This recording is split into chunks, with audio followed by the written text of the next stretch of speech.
Ma'am council लौब class 11 की class 10 लोखरब 11 कानबे कमन entrance exam की result तो मैम हाइदोए हजिको मागी सिगी ऑफिशियल इंगसा हैब वेबसाइट सिदा manipur.education.gov.in सिदा हाइदोए अदो सी येन की दमक notification ngasa da mai sang sai disum singthra kan da ko ulake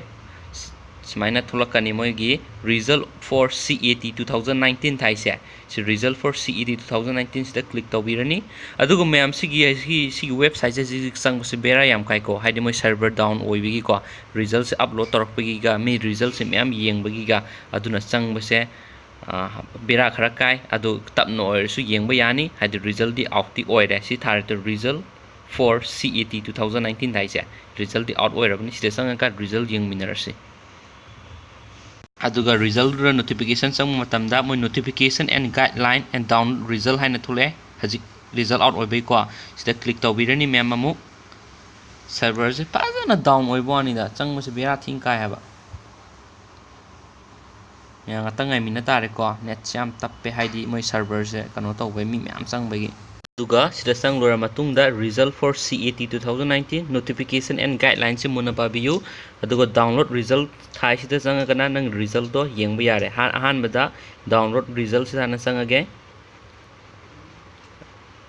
server se no ite ba yamna aduga haji result thole list of student indicating separate mark for the consideration in science arts commerce stream as obtained in CET moi mark phang bodo 11 gi ko admission to the 11 in 12 select government moi so moi gi thonau jam nanauba jau hai se nem thauman apau jau schedule cast schedule track ne ma se science mark kun ga mapan phange arts ka moi sida loi pitoi mark obtain phang masing do samaina tawrakanda jikinang result out to download taraga yengba yarani ko asyam sange 402 ne mai page se si loina ut already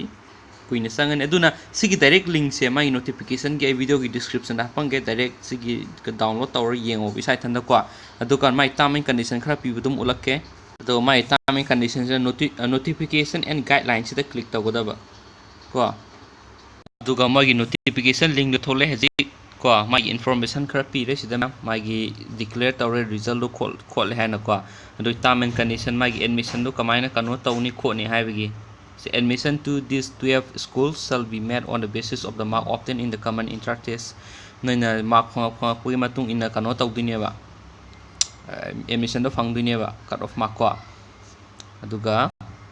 adu nasana tamduba school singdura salo form admission gumba adu document gi se sangi adu gumba wangang na ba yare haina ba yare ko adu compartmentary da lakpa mi exam thabdi yawbo kangu do adu mu kangu do moi gi di kano tawbagi principal da satla kan unabiraga ko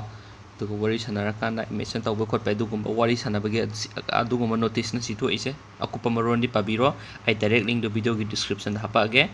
adu ga loina mak pass tor ko thank you so much guys. Bye for now. Bye bye.